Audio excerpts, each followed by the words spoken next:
সাবেক স্বরাষ্ট্রমন্ত্রী আসাদুজ্জামান খান কামালকে ভারত ফেরত পাঠানোর প্রক্রিয়া শুরু হয়েছে। এমন জোরালো আলোচনা ঘনীভূত হয়েছে সাম্প্রতিক ঘটনা প্রবাহে।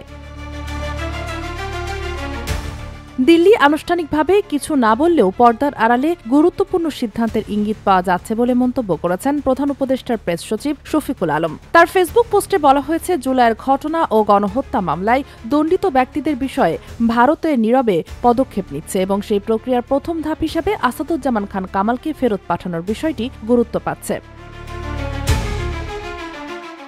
অনেকদিন ধরেই ভারতের টেবিলে আলোচনা চলছিল শেখ হাসিনার প্রত্যর্পণ প্রসঙ্গে। তবে বর্তমান পরিস্থিতিতে দিল্লি সরাসরি সেই পর্যায়ে না গিয়ে নিরাপদ ও বাস্তবসম্মত পথ বেছে নিচ্ছে, যা কামালকে ঘিরেই শুরু হতে পারে বলে ইঙ্গিত করা হয়েছে পোস্টটিতে।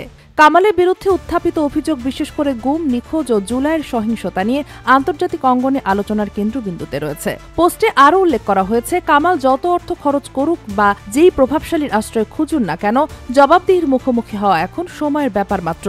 জুলাইয়ের ঘটনার বিষয়ে বৈশ্বিক নজর যত বাড়ছে, তার পালানোর সুযোগ ততই কমছে বলেও মন্তব্য করা হয়েছে।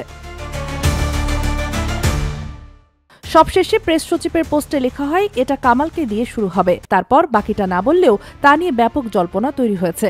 রাজনৈতিক বিশ্লেষকদের ধারণা, এর মাধ্যমে শেখ হাসিনা থেকে শুরু করে সংশ্লিষ্ট নেতৃত্বের বিরুদ্ধে আন্তর্জাতিক পদক্ষেপের সম্ভাব্য পথ উন্মুক্ত হতে পারে। উল্লেখ্য, জুলাইয়ের ঘটনাবলী সহ একাধিক অভিযোগের ঘটনায় সম্প্রতি আন্তর্জাতিক অপরাধ ট্রাইব্যুনাল শেখ হাসিনা এবং আসাদুজ্জামান খান কামালকে মৃত্যুদণ্ডে দণ্ডিত করেছে।